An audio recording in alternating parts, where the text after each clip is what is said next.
저는 서울 독산동에서 6남매 중 장녀로 태어났습니다.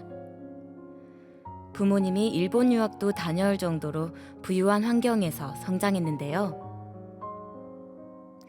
초등학교 6학년 되던 해 어머니가 갑자기 돌아가시면서 장녀인 제가 어린 동생들을 돌보아야 했습니다. 당시 막내 여동생은 막 첫 돌을 지난 갓난 아기였는데요. 돌볼 사람이 없었던 탓에 등교할 때도 제가 업고 다니곤 했습니다. 시도 때도 없이 우는 데다 큰일을 보기라도 하면 냄새 때문에 친구들이 싫어해 놀림도 많이 받았던 기억이 나네요. 하지만 어려운 환경에서도 법관이 되어 억울하고 불쌍한 사람들을 도와주겠다는 꿈을 키우기도 했는데요. 어찌된 일인지 학업과는 인연이 길게 닿지 않았습니다. 또한 21살 되던 해에 결혼을 하게 되면서 힘든 생활이 이어졌는데요. 집안의 강력한 반대를 무릅쓰고 강행한 결혼이 순탄하지 못했기 때문이죠. 그 이후 사업을 하거나 다른 사람의 일을 대신해 주기도 하는 등 닥치는 대로 일을 했는데요. 처음에는 잘 되는 듯 하다가도 결국 빚만 지고 물러나야 하는 상황이 반복되었습니다. 그런 힘든 상황에서 우연히 시청하게 된 상생방송. 태상 종도사님 대도 말씀이 마음에 무척 소중하게 와닿았는데요. 그동안 다양한 종교를 신앙했지만 어디에서도 들을 수 없는 말씀들이었습니다. 그 외에도 선천과 후천, 인간농사와 태울주 등에 관련된 내용들이 인상 깊었는데요. 특히 머리에 쏙쏙 들어온 상제님 말씀. 모든 선령신들이 쓸자손 하나씩 타내려고 60년 동안 공을 들여도 못 타내는 자도 많으니라. 너희는 선령신의 음덕을 중히 여기라. 태울주를 많이 읽으라.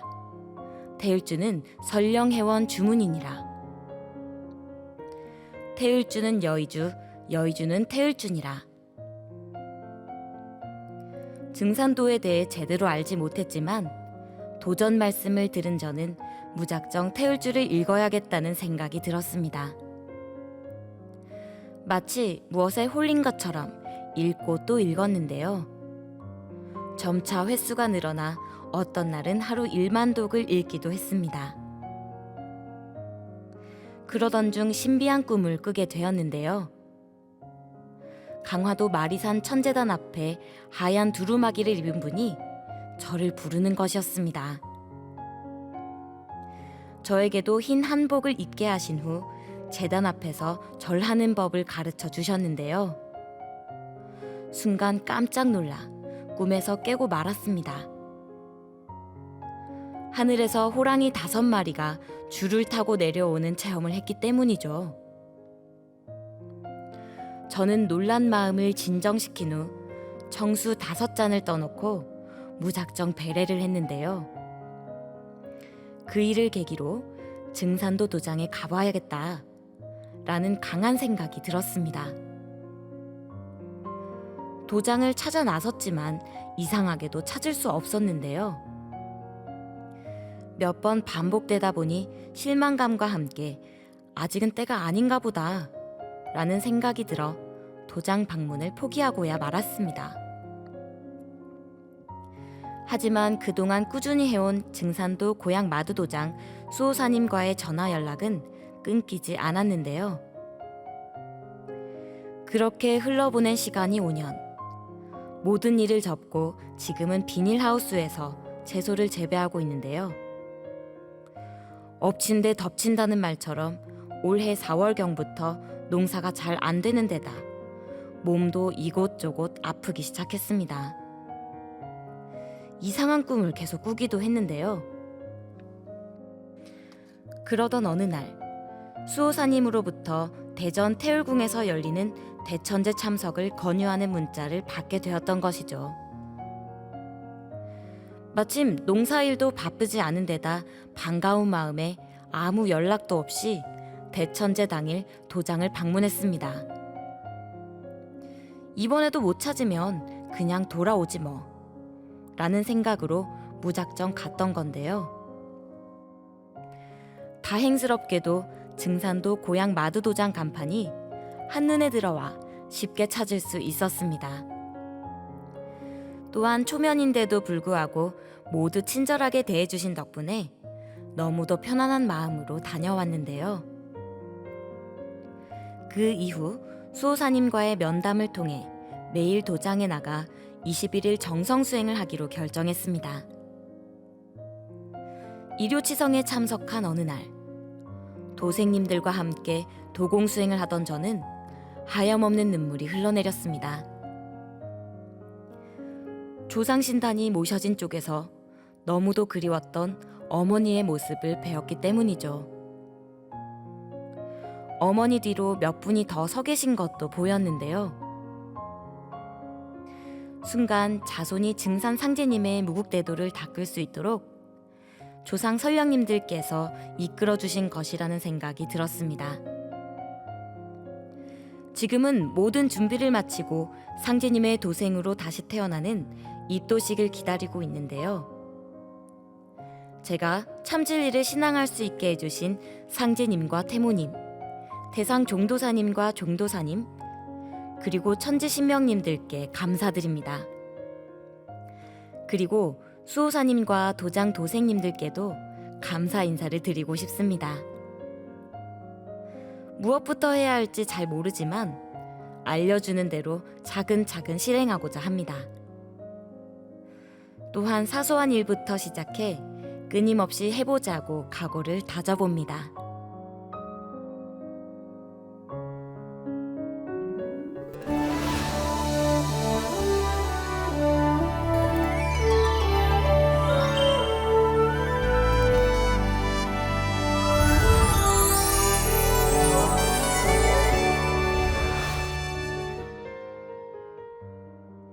저는 상제님 진리를 알기 전 어머니와 함께 불교 신앙을 했습니다. 거짓없이 한결같은 모습으로 가족을 위해 희생 봉사하는 어머니의 모습을 보고 자랐기 때문인데요. 상제님 신앙 역시 마찬가지였습니다. 상생방송을 통해 상제님 도생이 된 어머니. 저에게 확신 있게 진리를 전하시면서 함께 신앙하길 권유하셨는데요. 조상님들께 정성껏 제사를 모신다는 점에서 마음이 크게 움직였습니다. 불교든 천주교든 매년 명절마다 조상님께 차례를 지내는데 종교를 떠나 조상님들이 좋은 곳에서 안정을 누리시라는 뜻이 틀림없어. 고개를 끄덕이면서 조상님을 잘 모시는 증산도에 입도하고 싶다는 마음이 들었습니다. 또한 어머니가 하시는 일엔 헛됨이 없다는 걸 잘 알기에 아무런 의심 없이 결정할 수 있었는데요. 21일 정성수행과 입도 공부를 하면서 상제님 진리가 참진리임을 확신할 수 있었습니다. 만성 선령신들이 모두 나에게 봉공하여 덕을 쌓음으로써 자손을 타내리고 살 길을 얻게 되나니 너희에게는 선령이 하느님이니라 하신 상제님. 선령을 박대하면 살 길이 없느니라 하신 태모님. 앞으로 일심으로 신앙해 상제님 태모님의 은혜에 보은하는 참 도생이 되겠습니다. 또한 세상 사람들에게 상제님 진리를 널리 전하겠습니다.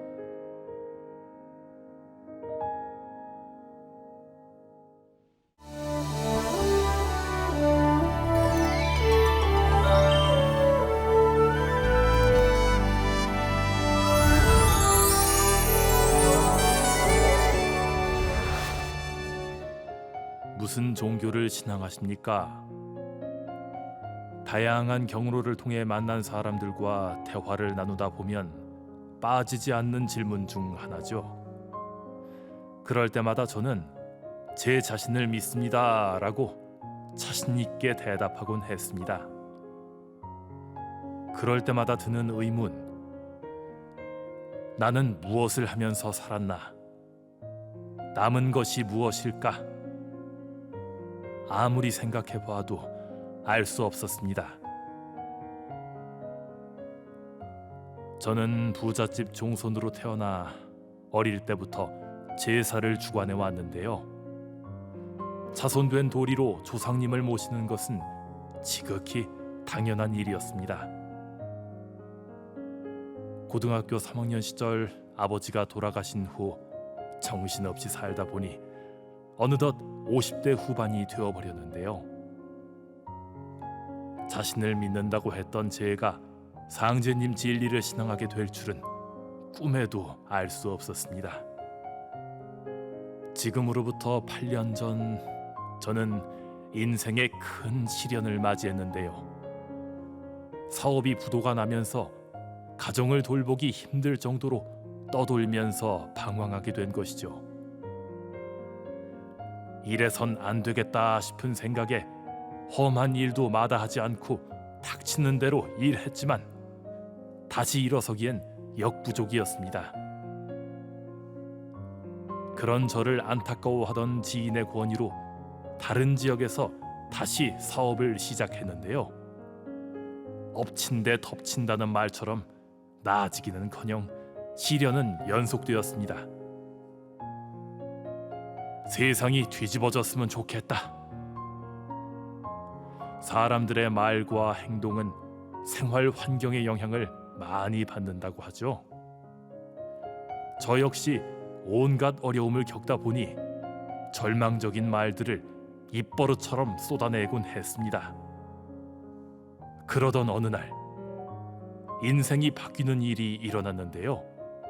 제가 일하는 곳에 지하 설비를 하기 위해 오신 분을 알게 되면서 상제님 진리를 만났기 때문입니다. 그분은 이전에도 가끔씩 일을 하러 왔었는데요. 힘든 일인데도 불구하고 볼 때마다 표정이 밝아 저분은 어떤 분일까 궁금했습니다. 가까이 지내고 싶었지만 만날 때마다 인사를 하거나 전화번호를 교환해 몇 번 안부 전화를 한 것이 전부였는데요. 그렇게 알고 지낸 지 몇 년이 흐른 후인 올해 8월 함께 작업하던 중 그분에게서 은은한 주문 소리가 들리는 것이었습니다. 예사롭지 않은 생각에 말을 건네면서 시작된 대화. 사장님은 불교의 마음을 담고 계십니까? 아니요. 내 조상을 잘 모시고 우리의 뿌리를 찾는 증산도 공부를 합니다. 이후 그분은 자신을 원주 우산도장에서 신앙하는 도생이라고 소개했는데요. 입도 후 알고 보니 구역 포감님이었습니다. 종갓집 장손으로 제사 모시는 것이 익숙했던 저는 조상님을 잘 모신다는 말이 제일 가슴에 와닿았는데요.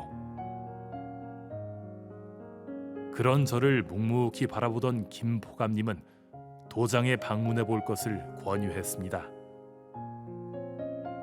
세상 사람들이 자연의 이치와 인간의 도리를 모르기 때문에 서로 상처를 주고받으면서 살고 있는 것입니다.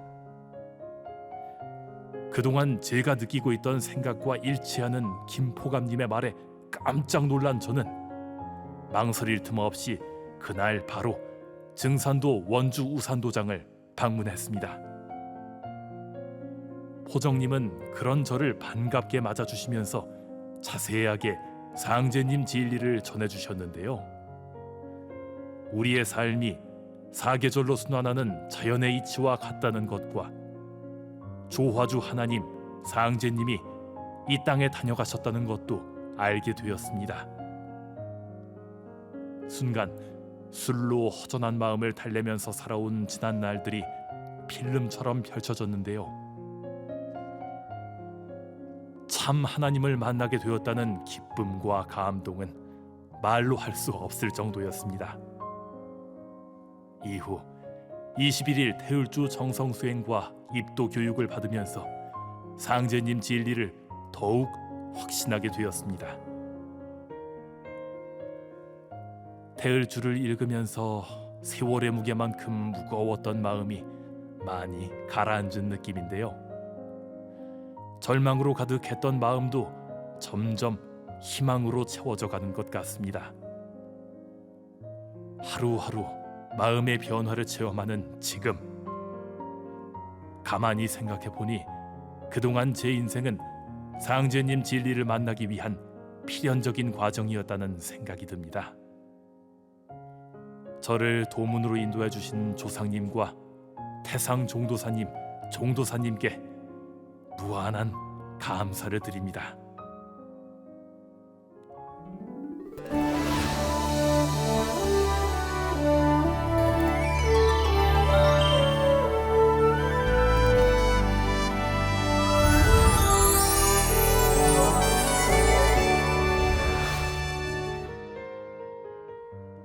(30년) 만에 다시 만난 상제님 진리. 고등학교 졸업 후 친구로부터 전해 들으면서 인연이 시작됐는데요. 사실 그 친구와 저는 그 이전부터 신앙을 함께 해왔습니다. 입대를 목전에 두고 있던 때 마음이 복잡해 방황하던 제게 친구가 자신이 다니던 대순진리회를 소개하면서 신앙을 하게 된 것이죠. 제가 가지고 있던 고민들이 해결되는 것 같은 느낌에 자주 나가게 되었는데요. 하지만 신앙을 하면 할수록 풀리지 않은 의문이 깊은 회의감에 빠지게 했습니다. 수부의 치마폭을 벗어나면 다 죽으리라. 어느 누구도 그 구절에 대한 명쾌한 답변을 해주지 않았기 때문인데요. 상제님 도생이 되기 위한 입도 공부를 하면서 어머니 하나님을 알게 되었습니다. 방황하던 제게 친구는 대학 입학을 앞두고 넌지시 상제님 진리를 전해주었는데요. 알고 보니 이미 대순진리회를 그만두고 상제님 신앙을 하고 있었던 것이죠. 그래서 자연스럽게 증산도를 알게 됐지만 입도는 하지 않았습니다. 30년이라는 긴 방황이 시작된 건 친구의 입대로 연락이 끊어지면서 도장을 나가지 않게 되면서부터인데요. 허전한 마음을 채울 길이 없었던 저는 틈틈이 불교 공부를 하면서 시간을 보냈습니다. 세월이 흘러 지금으로부터 8년 전 2009년 12월 1일, 그날의 기억은 아직도 또렷이 남아있는데요. 갑자기 발생한 뇌출혈로 제 인생에 너무도 가혹한 일을 겪어야만 했기 때문입니다. 그 일이 있기 며칠 전부터 몸 상태가 이상한 느낌은 있었지만 대수롭지 않게 여겼는데요. 결국 쓰러지고 말았던 것이죠. 그 일로 대학병원에 입원해 5개월 남짓 치료를 받은 후 2년 정도 요양병원 생활을 했는데요. 비교적 젊고 건강했던 덕분에 약간의 후유증은 있지만 빨리 회복할 수 있었습니다. 당시엔 불교 공부를 해왔던지라 모든 것이 부처님의 은혜라는 생각뿐이었는데요. 지금은 조상님의 음덕으로 살아났다는 것과 상제님 진리를 신앙하기 위한 과정이었다는 것을 절실히 느낍니다. 요양병원 퇴원 후 직장을 찾던 중 기업 기숙사를 관리하는 회사에 취업했는데요. 주간과 야간 2교대 근무 중 야간 근무를 하던 어느 날이었습니다. 저도 모르게 몇십 년 전 잠시 인연이 닿았던 증산도 진리가 생각났는데요. 궁금한 마음에 인터넷 검색을 하다 보니 자연스럽게 상생방송과 연결되었습니다. 이후 시청하게 된 상생방송. 잃어버린 우리 역사에 대한 종도사님 말씀을 들으면서 식민사관에 젖은 자신이 한없이 부끄러웠는데요. 20살이 되기 전 만난 상제님 진리가 반갑게 다가온 순간이기도 했습니다. 집과 가까운 곳을 찾아보니 증산도 울산 자정도장이 있었는데요. 바로 도장으로 전화해 방문하면서 비로소 긴 인연의 끈을 잇게 된 것이죠. 포정님의 친절한 상담과 권유로 제대로 된 진리 공부와 신앙을 해보기로 결심했는데요. 21일 태울주 정성수행 기간 동안 매일 백배리를 하면서 조상님과 제가 알게 모르게 지은 죄를 참회하였습니다. 이제는 상제님 신앙 안에서 새롭게 태어나기 위한 각오를 다지고 있는데요. 천지에서 사람을 쓰는 이때에 참여하지 못하면 어찌 그것을 인생이라 할 수 있겠느냐. 상제님 말씀을 각인하면서 상제님 천지 사업에 동참하는 참 신앙인이 되겠습니다.